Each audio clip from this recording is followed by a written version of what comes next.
एकादशी होनी चाहिए। एकादशी पर फलाहार खाइए, वो एक बात है, लेकिन हर एकादशी पर कुछ नया क्या कीजिए। बोले आज की एकादशी को आंखों को भी एकादशी करवाओ, तो आंखों की एकादशी कैसी हो कि आज सुबह से शाम तक केवल ठाकुर जी का दर्शन करेंगे, वैष्णवों का दर्शन करेंगे, भक्तों का दर्शन करेंगे, जिनके सिर पर तिलक विराजमान है, जो ठाकुर जी के वैष्णव भक्त हैं, गले में कंठी पहनते हैं, ऐसे भक्तों का ही दर्शन करेंगे। आज पूरा दिन और कुछ नहीं करेंगे, केवल ठाकुर जी का और ठाकुर जी के भक्तों का दर्शन। इसको कहते हैं नेत्रों की एकादशी हो गई। कानों की एकादशी, अगली एकादशी आवे तो उसमें क्या करो, बोले कानों से केवल हरिनाम संकीर्तन सुनो, ठाकुर जी की मंगलमयी चर्चा सुनो, ठाकुर जी की कथा सुनो। कानों की एकादशी। मुख की एकादशी तो मौन।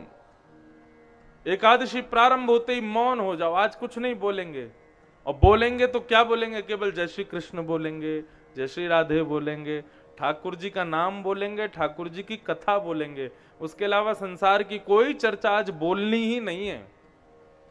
बंधुओं, इस प्रकार प्रत्येक इंद्रिय से यदि हम लोग एकादशी रखें तो हमारी एक भी इंद्रिय पाप युक्त नहीं रहेगी, वो पाप मुक्त हो जाएगी।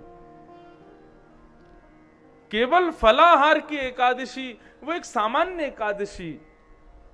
एकादशी पर प्रत्येक इंद्रिय को प्रवृत्त करो ठाकुर जी के भजन में। तो हम लोग चर्चा कर रहे थे कि भगवान यदि हमारी मांगी वस्तु प्रदान करें तो भगवान की कृपा, और यदि नहीं दें तो अति कृपा। ठाकुर जी पर विश्वास रखो, कुछ अच्छा सोच के रखा होगा उन्होंने, इसलिए नहीं दे रहे जो आप चाहते हो वो। तो आत्मदेव के यहां पुत्र नहीं था, लेकिन आत्मदेव को इस बात की बड़ी आत्मग्लानि थी कि मेरे घर पुत्र क्यों नहीं है। अंत तो गत्वा आत्मदेव ने ऐसा विचार किया कि अपने प्राणों का परित्याग करने का भाव रखा। पुत्र नहीं प्राप्त होगा तो मैं अपने प्राणों का परित्याग कर दूंगा। प्राणों का त्याग जो व्यक्ति स्वयं से करता है उस व्यक्ति को 2000 वर्ष के लिए प्रेत बनना पड़ता है। भगवान के द्वारा प्रदान मृत्यु को ठुकरा करके जो व्यक्ति स्वयं से स्वयं को मार देता है, आत्महत्या कर लेता है, ऐसा व्यक्ति वर्षों तक प्रेत योनि में भटकता है। आत्महत्या जघन्य अपराध है। भगवान बड़ी मेहनत करके, बड़ी आपकी याचनाएं सुन करके तब आपको देह प्रदान करते हैं, आपको मानव बना करके भेजते हैं, आपको ये शरीर देते हैं। इस शरीर से कुछ अच्छा तो किया नहीं, भगवान का भजन तो किया नहीं, कुछ श्रेष्ठ तो किया नहीं, और भगवान जब तुम्हारे लिए मृत्यु भेजना चाह रहे हैं उसको ठुकरा करके तुमने अपने आप ही अपने आप को मार लिया। जघन्य अपराध माना जाता है। ऐसा कहते हैं उस व्यक्ति के लिए फिर बहुत कथाएं करवानी पड़ेंगी तब जाकर के वो प्रेत योनि से मुक्त होगा, नहीं तो प्रेत में ही रहेगा। ठाकुर जी दंड रूप में उसको प्रेत बनाते हैं, इसलिए आत्महत्या नहीं करनी चाहिए। लेकिन आत्मदेव ब्राह्मण पुत्र नहीं प्राप्त हुआ इस बात से दुखित होकर के आत्महत्या करने को वन में चले गए। बहुत ध्यान से सुनिए सब लोग, इधर देखो, इधर देखो, इधर देखो, यहीं देखो बस, और कहीं मत देखो, सावधानी से सुनो। हमारे पीछे ठाकुर जी है ना, इनको देखते देखते कथा सुनोगे तो आपको सत्य बता रहे हैं, ठाकुर जी की आंख झपकती हुई दिखाई देंगी, कभी हाथ हिलता हुआ दिखाई देगा, ठाकुर जी का अनुभव होगा, इसीलिए ये पीछे विराज रहे हैं। इनका ऐसा अनुभव आपको हो उसके लिए कथा बिल्कुल एकाग्र चित्त से सुनिए। और यदि आपको कोई हलचल दिखाई दे ना तो फिर किसी से कहना मत, अपने मन में ही रखना। उस हलचल को अपने नेत्रों में छुपा लेना, बस किसी से कहना मत। हमको पता है वो करते हैं, और जो बहुत भाव से श्रवण करते हैं उनको अनुभव होता है। क्यों? क्योंकि कथा में ठाकुर जी को बुलाना नहीं पड़ता, ठाकुर जी ऑलरेडी बैठे होते हैं कथाओं में। नारद जी महाराज ने एक बार ठाकुर जी से पूछा, आप कहां रहते हो, आपका एड्रेस बताओ।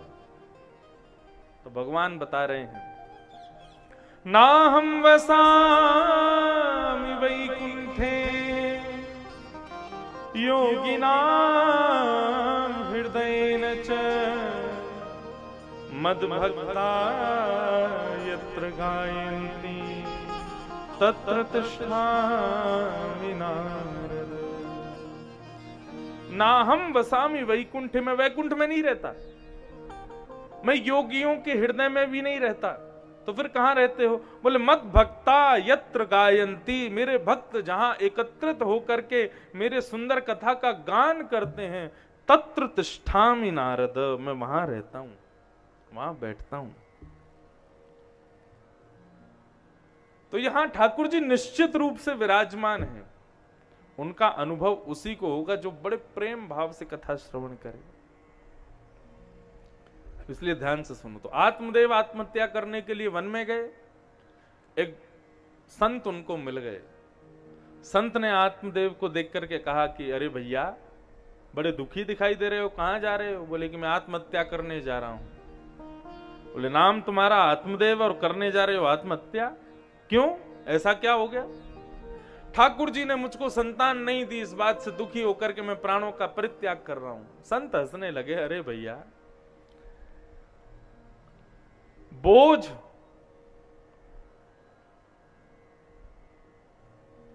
उस पर डाला जाता है जो कर्मचारी होता है।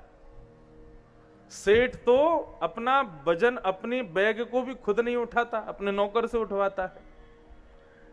ठाकुर जी यदि किसी के जीवन में बहुत सारे संबंध भेज रहे हैं, इसका मतलब क्या है? उसके ऊपर बहुत बोझ डाल रहे हैं।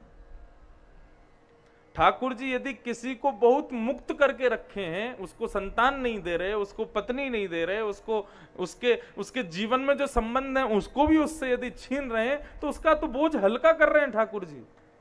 तुम इतना दुखी क्यों हो रहे हो उस बात से? आजकल कई माताओं के यदि पुत्र नहीं होता या उनके संतान नहीं होती, तो उनकी सासू माँ वगैरह कथा में ले आती हैं उनको बेचारी को, फिर उसके बाद में व्यासपीठ पर प्रणाम करवाने ले आएंगी, फिर कहेंगी महाराज जी हमारी बहू को ऐसा आशीर्वाद दो, उसके पुत्र रत्न हो। सृष्टि जो तुमको प्रदान नहीं कर रही है, उसको सृष्टि से छीनो मत, नहीं तो सृष्टि वो प्रदान करेगी जिसको पाकर के तुम सदा सर्वदा दुखी रहोगे। कई लोग कहते हैं कि महाराज ऐसे तो दशरथ जी ने भी पुत्र प्राप्ति के लिए यज्ञ किया, गुरुजनों से जाकर के खूब प्रार्थना की, संतान की प्राप्ति का कर्म तो श्री दशरथ जी ने भी किया, श्री नंद बाबा ने भी किया, श्री यशोदा जी ने भी किया। लेकिन नंद बाबा और यशोदा की पुत्र प्राप्ति का कारण क्या था?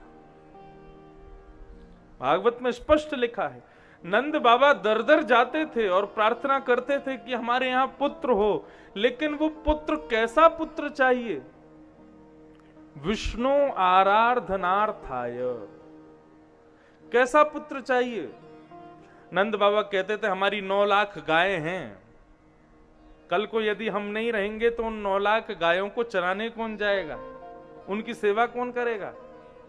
हमारे नंद भवन पर आए दिन ब्राह्मणों का जमावड़ा आता रहता है, सबको भोजन पवाना, दक्षिणा देना, तिलक करना, हमारे बाद ये कौन करेगा? मेरे ठाकुर जी की सेवा कल को मैं चला जाऊंगा, मेरे बाद इसको कौन करेगा? तो गौ सेवा के लिए, ब्राह्मण सेवा के लिए, अपने घर के ठाकुर की सेवा के लिए एक हमको पुजारी चाहिए, एक हमको ग्वारिया चाहिए, एक ब्राह्मणों का सेवक चाहिए। इस भाव से वो पुत्र की प्राप्ति करना चाह रहे थे। तो नंद बाबा के इस भाव को सुनकर के ठाकुर जी बोले, गौ सेवा, ब्राह्मण सेवा, ठाकुर सेवा मैं किसी बालक को भेजूं, करे ना करे किसकी कोई गारंटी नहीं है, लेकिन गौ सेवा, ब्राह्मण सेवा मैं बहुत अच्छे से करूंगा, इसलिए मैं ही तुम्हारा पुत्र बन के आ जाता हूं। ठाकुर जी पुत्र बन के आए। यदि किसी माँ के हृदय में, किसी परिवार के हृदय में ऐसी इच्छा है कि हमारे घर पुत्र हो या पुत्री हो, तो ठाकुर जी से यही प्रार्थना करना, हे ठाकुर जी हमको संतान इसलिए नहीं चाहिए कि हमारा व्यापार बढ़ावे, हमको संतान इसलिए नहीं चाहिए हमारी दुकान पे जाके बैठे खूब बड़ा आदमी बने, इसलिए नहीं चाहिए। हमको तो इसलिए संतान चाहिए कि हमारे भीतर ये भक्ति है, हमारे घर में ठाकुर जी हैं, हम कथा करवाते हैं, हमारे बाद कथा करवाने वाला, ठाकुर जी की सेवा करने वाला, हमारी भक्ति का प्रचार प्रसार उसको आगे तक ले जाने वाला एक आपका भक्त हमें चाहिए, हमें संतान नहीं चाहिए। इस भाव से पुत्र की कामना करोगे तो क्या पता ठाकुर जी ही पुत्र बन के आ जाएं। लेकिन हमारी पुत्र कामना होती किस बात को लेकर के? अंतिम संस्कार करेगा हमारा, हमको पुम नामक नरक से बचाएगा, आदि आदि भाव होते हैं हमारे। इन भावों से संतान की प्राप्ति नहीं। आत्मदेव को महात्मा ने बताया कि तुम्हारे एक जन्म नहीं 7 जन्मों तक तुम्हारे पुत्र नहीं है। इसलिए भैया तुम ज्यादा पुत्र की याचना मत करो। आत्मदेव तो बिखर गए, बोले नहीं महाराज, मुझे पुत्र तो आपको प्रदान करना ही पड़ेगा। अंत तो गत्वा बहुत जिद करने पर संत ने एक फल प्रदान किया और कहा कि जाकर के अपनी पत्नी को इसको खिला देना, तुम्हारे घर एक पुत्र होगा। आत्मदेव ने जाकर के वो फल धुंधुली को दे दिया, खिलाया नहीं, दिया बस। हम भी यही करते हैं। भागवत की कथा में जो वक्ता हमको सुना रहे हैं ये सारी बातें क्या हैं? ये फल के समान हैं। और हम क्या करते हैं? इन फलों को अपनी बुद्धि रूपी धुंधुली पत्नी को खिलाते नहीं है, केवल उसको दे देते हैं, लो ये रख लो। फल देने में और खिलाने में दोनों में अंतर है। संत ने स्पष्ट कहा कि फल खिलाना, लेकिन आत्मदेव ने फल खिलाया नहीं, अपनी पत्नी को दे दिया कि इसको खा लेना। पत्नी ने सोचा अब ये फल पता नहीं कहां से आ गया, इसको खा लूंगी तो मैं गर्भवती हो जाऊंगी, जो चाहूंगी वो खा ना सकूंगी, जहां चाहूंगी जा ना सकूंगी, जैसे चाहूंगी रह ना सकूंगी।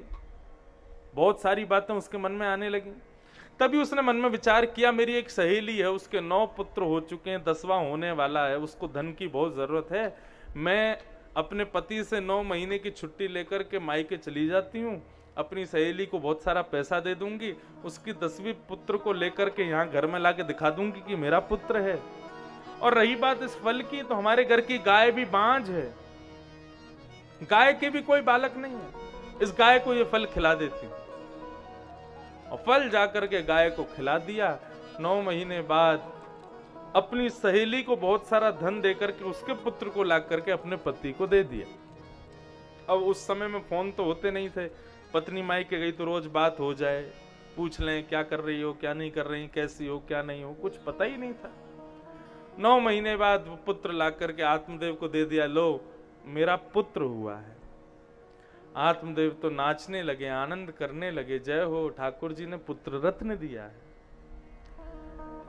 नाम सोचने लगे। आत्मदेव जी बोले इसका नाम नारायण रखूंगा। धुंधली बोली नहीं, मैंने अपने गर्भ में रखा है, मैंने कष्ट सहा है, मेरा नाम धुंधुली, बेटे का नाम धुंधुकारी।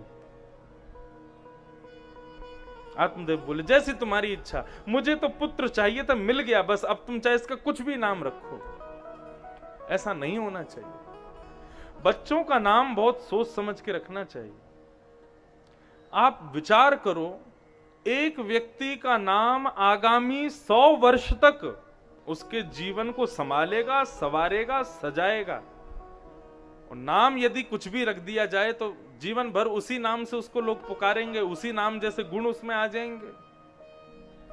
जो निकनेम लोग रख देते हैं ना, पिंटू, चिंटू, पप्पू, वो फिर पप्पू से ही होते हैं बच्चे। बच्चों के नाम ठाकुर जी से मिलित होने चाहिए, सुंदर उनका कोई भाव होना चाहिए, उसी नाम से पूरा घर उसको पुकारे, उसी नाम। कई लोग क्या, घर का नाम अलग, स्कूल का नाम अलग, स्कूल का नाम तो बढ़िया वाला, घर में नाम ऐसे ही कुछ भी रख देते हैं। ऐसा नहीं होना चाहिए। सब जिस नाम से उसको पुकारें ऐसा ही नाम उसका होना चाहिए। यथा नाम तथा गुण, जैसा नाम रखोगे वैसे गुण उसमें उत्पन्न होते चले जाएंगे। इसलिए नाम ठाकुर जी से मिलित होने चाहिए, ठाकुर जी से युक्त होने चाहिए। नाम क्या रखा? धुंधुकारी। इतने में ही गौशाला में गए, अपनी गाय को सहला रहे थे, तभी गर्भवती उस गाय के गर्भ से एक बालक ने जन्म लेना प्रारंभ किया। आत्मदेव जी देखने लगे तो देखते ही देखते क्या पाया, मानवों जैसा शरीर उस बालकों का, कान गाय के जैसे। आत्मदेव जी तो आनंदित हो गए, बोले ठाकुर जी ने एक नहीं दो दो पुत्र दिए। देवी, बड़े बेटे का नाम तुमने रखा, छोटे बेटे का नाम मैं रखूंगा, और इसका नाम मैं रखता हूं गोकर्ण। अच्छा, गोकर्ण नाम केवल इसलिए नहीं पड़ा क्योंकि उनके गाय के जैसे कान थे। गोकर्ण शब्द का अर्थ बहुत सुंदर होता है। अपने बच्चों का जब नाम रखो ना, तो उनको अर्थ भी बताया करो कि तुम्हारे नाम का अर्थ क्या होता है। कई बच्चे आते हैं, मैं निश्चित, मुझको कोई बालक मिलता है, वो अपना नाम बताता है तो मैं जरूर पूछता हूं, तुम अच्छा इसका मतलब क्या होता है बताओ। नहीं जानते बच्चे, बस नहीं पता। ऐसा नहीं, उसको अर्थ बताओ। अर्थ बताओगे तो जो उसका नाम है ना, उस अर्थ को वो सार्थक करेगा। वो जरूर चाहेगा कि मेरा जैसा नाम है मैं वैसा बनूं, इसलिए अर्थ जरूर बताओ। गोकर्ण शब्द का अर्थ क्या होता है? गो कहते हैं ज्ञान को। गौ माने गाय भी होता है, लेकिन गौ माने ज्ञान को भी गौ कहा जाता है, इंद्रियों को भी गौ कहा जाता है। गौ माने ज्ञान, कर्ण माने कान। जो अपने कानों से केवल ज्ञान की ही चर्चा सुने उसको गोकर्ण कहते हैं। फालतू अनर्गल बातों को जो अपने कानों से ना सुने उसको गोकर्ण नहीं कहते।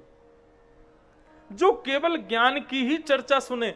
अब 4 बजे से लेकर के अब 6 बज गए हैं, 4 से लेकर 6 बजे तक आप सब दमोहवासी अभी गोकर्ण हो। क्यों? केवल ठाकुर जी की चर्चा सुन रहे हो, तो ये गोकर्ण ही तो है। जो केवल ठाकुर जी की चर्चा श्रवण करता है और कुछ नहीं सुनता उसको गोकर्ण कहते हैं। गोकर्ण। दोनों बालक धीरे धीरे बड़े हुए। धुंधुकारी महान दुष्ट हुआ, गोकर्ण पंडित ज्ञानी बना। धुंधुकारी वैश्यागमन करने लगा, जुआ खेलने लगा, अपने माता पिता को प्रताड़ित करने लगा, धन मांगने लगा, नहीं देते थे तो अपने माता पिता को मारने लगा। इससे बड़ा कष्ट माता पिता के लिए कुछ नहीं हो सकता कि बालक ऐसा हो जाए। आत्मदेव पिता ने मन में विचार किया, इससे अच्छा तो मैं बिना पुत्र का ही था। मैंने क्यों पुत्र की याचना की? अपना घर छोड़ करके आत्मदेव चले गए और मां ने अपने प्राणों का परित्याग कर दिया। आत्मदेव वन में जाकर के बैठे थे, तभी छोटे पुत्र गोकर्ण आए और आकर के बोले, पिताजी आप क्यों दुखी हो? गोकर्ण पहले से ही अलग रहते थे, वो अपनी ज्ञान अर्जन में गुरुकुल आदि गुरुजनों के पास, संतों के पास जाकर के रहते थे। जब उन्हें पता चला पिताजी ने गृह त्याग किया है तो वे गए, पिता से मिले वन में जाकर के और कहा, पिताजी दुखी क्यों हो? पिता ने अपने दुख का कारण अपने पुत्र को बताया। गोकर्ण जी महाराज कहते हैं, पिताजी थोड़ी देर के लिए भूल जाना कि मैं आपका पुत्र हूं, और मैं जो बात आपको बता रहा हूं बहुत ध्यान से सुनिएगा। इसी को गोकर्ण गीता कहते हैं। महात्मा का सर्वश्रेष्ठ भाव है ये, इसको ध्यान से सुनिए। गोकर्ण जी महाराज क्या कह रहे हैं अपने पूज्य पिताजी से? देह स्थिमां सरुधिरे भिमतिं त्यजत्वं जाया सुतादिषु सदा ममतां विमुञ्च पश्यानिशं जगदिदं क्षणभङ्गुनिष्ठम् वैराग्य राग रस को भव भक्ति निष्ठा। पिताजी, आपके दुख का कारण पुत्र नहीं है, तो आपके दुख का कारण है पुत्र में जो आपकी ममता है वो। मानव के दुख का कारण आप मानव से पूछो तो हर दिन उसके दुख का कारण बदल जाता। आज दुखी क्यों हो? पत्नी की वजह से। कल पूछो आज दुखी क्यों हो? बोले बच्चों की वजह से। परसों पूछो आज दुखी क्यों हो? बोले माता पिता की वजह से। अगले दिन पूछो आज दुखी क्यों हो? बोले पड़ोसी की वजह से। व्यक्ति के दुख का कारण हर दिन बदल जाता है, लेकिन वो ये नहीं पहचान पाता मेरे दुख का कारण मैं ही हूं। मेरे अंदर विराजमान दो शत्रु हैं, अहमता और ममता। ये दो दुख के कारण होते हैं। दुख के कारण दो होते हैं, बहुत ध्यान से सुनिएगा। पहला अहमता, अभिमान, और दूसरा ममता, ममत्व। ये दो दुख के कारण। अहमता सदैव अपने आप में होती है और ममता सदैव अपने से संबंध रखने वालों में होती है। यदि अहमता ममता से व्यक्ति शून्य हो जाए तो उसको कभी जीवन में दुख नहीं होगा। पिताजी, सबसे पहले तो अपने अंदर से अहमता निकालिए, अभिमान निकालिए। किस बात का अभिमान करते हो आप? किस शरीर के ऊपर अभिमान करते हो आप? अभिमान किस पर किया जाता है? जो आपके वश में हो उस पर अभिमान किया जाता है, और जो आपके वश में है ही नहीं उस पर क्यों अभिमान करते हैं हम लोग? ये शरीर हमारे वश में नहीं है। इसको जब भूख लगेगी खाना आपको देना पड़ेगा, इसको जब नींद आएगी आपको सुलाना पड़ेगा, इसको जब प्यास लगती है पानी पिलाना पड़ता है। आप चाहते हो कि शरीर सदा सर्वदा जवान रहे, लेकिन ये नहीं रहेगा, एक दिन वृद्ध हो जाएगा। आप ना चाहोगे तो भी ये वृद्ध होता ही चला जाएगा। आपके वश में नहीं है ये शरीर, तो फिर शरीर का अभिमान क्यों? श्री बिंदु जी महाराज कहते हैं, जो मिला है वह हमेशा पास रह सकता नहीं, कब बिछुड़ जाए ये कोई राज कह सकता नहीं। जिंदगानी का खिला मधुबन किसी का है दिया, मैं नहीं मेरा नहीं यह तन किसी का है दिया। ये हमारे वश में नहीं है, तो फिर इसके प्रति इतना अभिमान क्यों? सबसे पहले अभिमान को त्यागो कि शरीर मेरा है, मैं इसका हूं। नहीं, आपका नहीं है ये। केवल इस संसार में आए हो तो ठाकुर जी ने रहने के लिए, खाने पीने सोने के लिए, भगवान का भजन करने के लिए, भगवत प्राप्ति के लिए आपको एक साधन दे दिया है।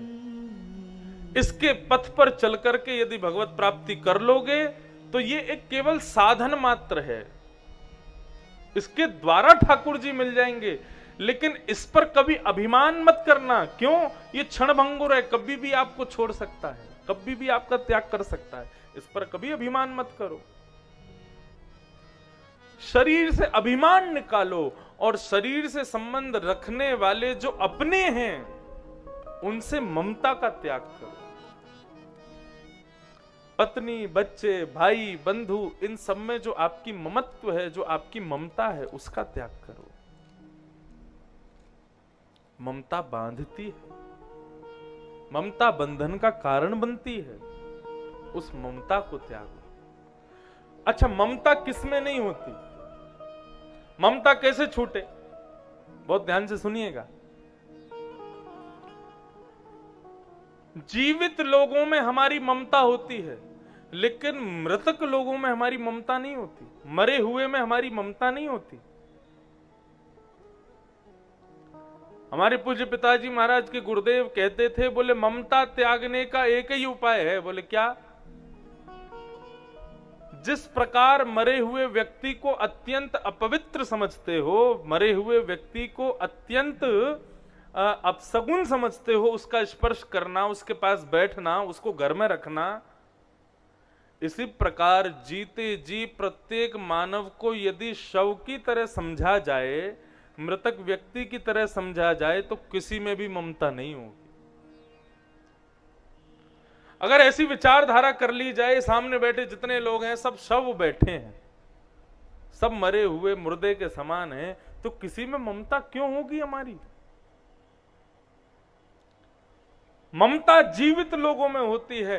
तो मन को समझाओ, ये सब जीवित नहीं है, ये सब वही मरा हुआ शरीर जो होता है वही सब ये लोग हैं, इनमें ममता क्यों होगी? किसी में नहीं होगी। ममत्व का त्याग ऐसे ही हो पाएगा। तो दुख के दो कारण, अहमता और ममता। अहमता को त्यागो, ममता को त्यागो, दोनों का त्याग करते ही जीवन अपने आप सुखद हो जाएगा, अपने आप आनंदित हो जाएगा।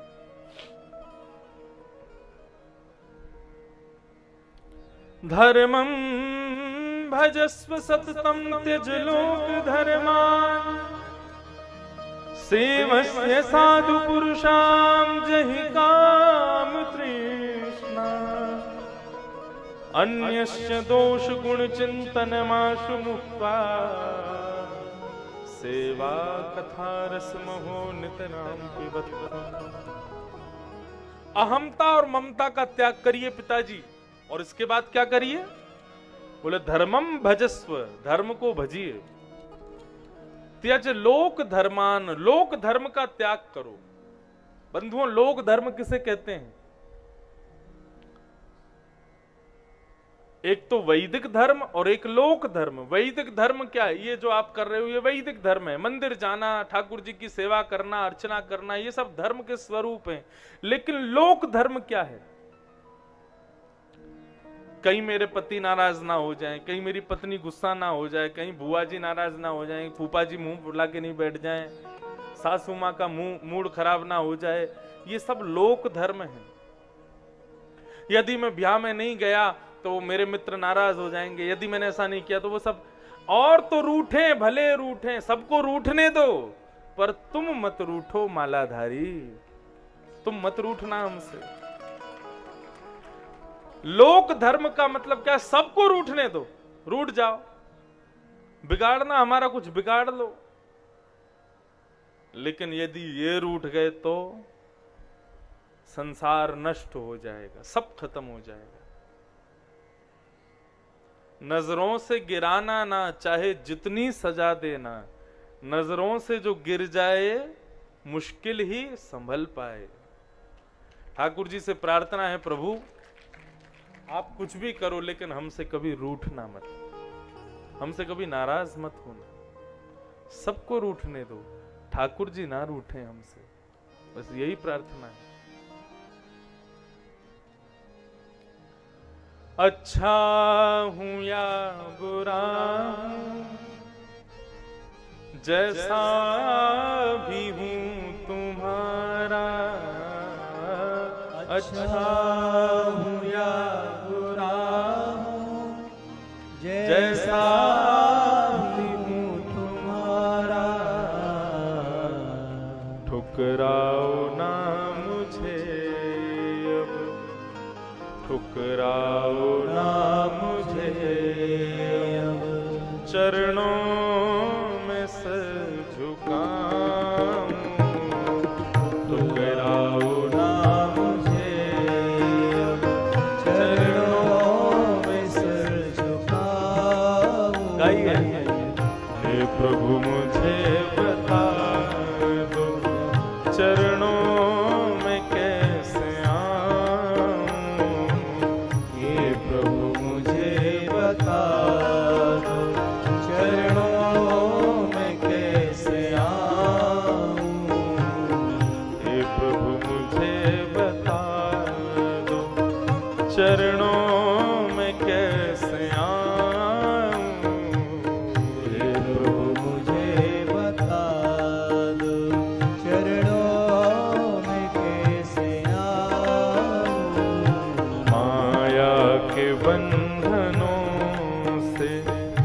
छुटकार कैसे पाऊं माया के बंधनों से, छुटकार कैसे पाऊं हे प्रभु मुझे बता दो।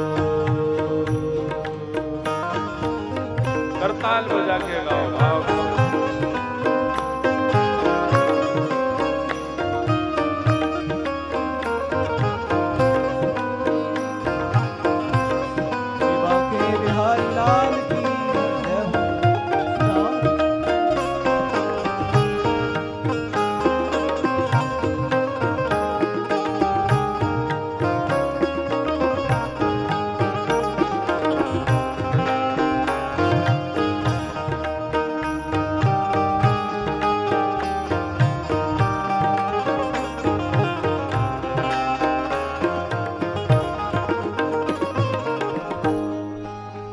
द्वारिकाधीश की शरण में उद्धव भी, दुर्योधन भी गया और अर्जुन भी गया। महाभारत युद्ध से पहले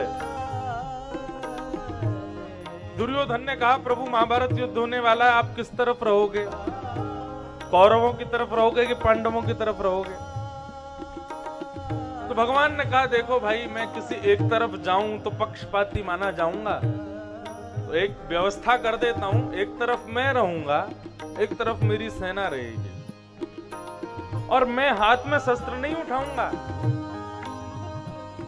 मैं जिस तरफ जाऊंगा बिना अस्त्र शस्त्र लिए रहूंगा जब तक महाभारत युद्ध रहेगा। तो दुर्योधन बोला, तो आप केवल बैठे रहोगे, कहने का अभिप्राय कुछ करोगे नहीं? भगवान बोले, यही समझ लो, मैं जिस तरफ जाऊंगा वहां बैठा ही रहूंगा, कुछ करूंगा नहीं, लेकिन मेरे विपक्षी दल वाले के पास में द्वारिका की पूरी सेना जाएगी और वो सशस्त्र जाएगी। दुर्योधन ने लपक करके बोला, तो फिर आपकी सेना मुझको दे दो, मुझे आप नहीं चाहिए, आपकी सेना चाहिए। भगवान बोले, ले जाओ। अर्जुन से पूछा, तुम्हें मंजूर है? अर्जुन बोला, मंजूर है, इसको ले जाने दो सेना। दुर्योधन मुस्कुराने लगा, अर्जुन के ऊपर दया करने लगा, बोले कि वैसे ही तुम कमजोर, और अब तुम्हारे पास में एक सैनिक बड़ा, वो भी कन्हैया, और वो भी बिना किसी शस्त्र का बैठा रहेगा बस। अर्जुन बोला, इसी में ही खुश हूं मैं, कोई बात नहीं, तुम सेना ले जाओ। अर्जुन से दुर्योधन सेना लेकर के गया। भगवान ने अर्जुन को पकड़ा, क्यों भाई ये बता, मैं शस्त्र अस्त्र उठाऊंगा नहीं, अपनी सेना में ले जा करके मुझको तुम क्या करोगे? इतने खुश क्यों हो रहे हो? अर्जुन बोला, बोले आपसे मांगने के लिए दुर्योधन आया था, आपको मांगने के लिए दुर्योधन आया था, मैं ना तो आपको मांगने आया था और ना आपसे कुछ मांगने आया था। बोले तो फिर क्यों आए थे तुम? अर्जुन कहता, बोले मैं तो खुद को देने आया था प्रभु, महाभारत युद्ध होने वाला है, मुझे नहीं पता मुझे क्या करना है, इसलिए आप अपनी शरण में ले लीजिए और मेरे मार्गदर्शक बनकर के मुझे बताइए मैं क्या करूं। आप जो कहोगे, करिष्ये वचनम तव, आप जो कहोगे मैं वही करूंगा। इसे कहते हैं पूर्ण समर्पण। ठाकुर जी ने ऐसी बागडोर पकड़ी महाराज अर्जुन की, पांडवों की सेना छोटी सी और कौरवों की सेना विशाल, केवल भगवान निर्देश करते गए और अर्जुन लड़ता चला गया। महाभारत युद्ध में उस विशाल कौरवों के सागर को अर्जुन ऐसे पार कर गया जैसे गाय के खुर के गड्ढे को पार कर गया। क्यों? क्योंकि ठाकुर जी की शरण में आ गया था, ठाकुर जी के वरद हस्त के नीचे बैठा था। यही तो शरणागति है, यही तो भक्ति है, इसी को तो भक्ति पथ कहते हैं। हमें भी यही करना है, ठाकुर जी से कुछ नहीं मांगना, ठाकुर जी को भी नहीं मांगना, अपने आप को ठाकुर जी को दे देना है। बोले हम आपके हैं प्रभु, अच्छा हूं या बुरा,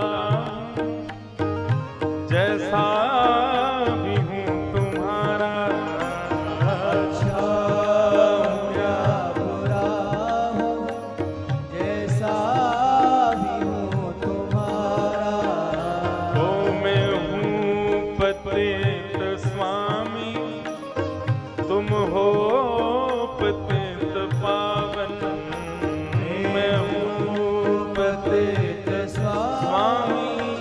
कहते हैं पाप को। पति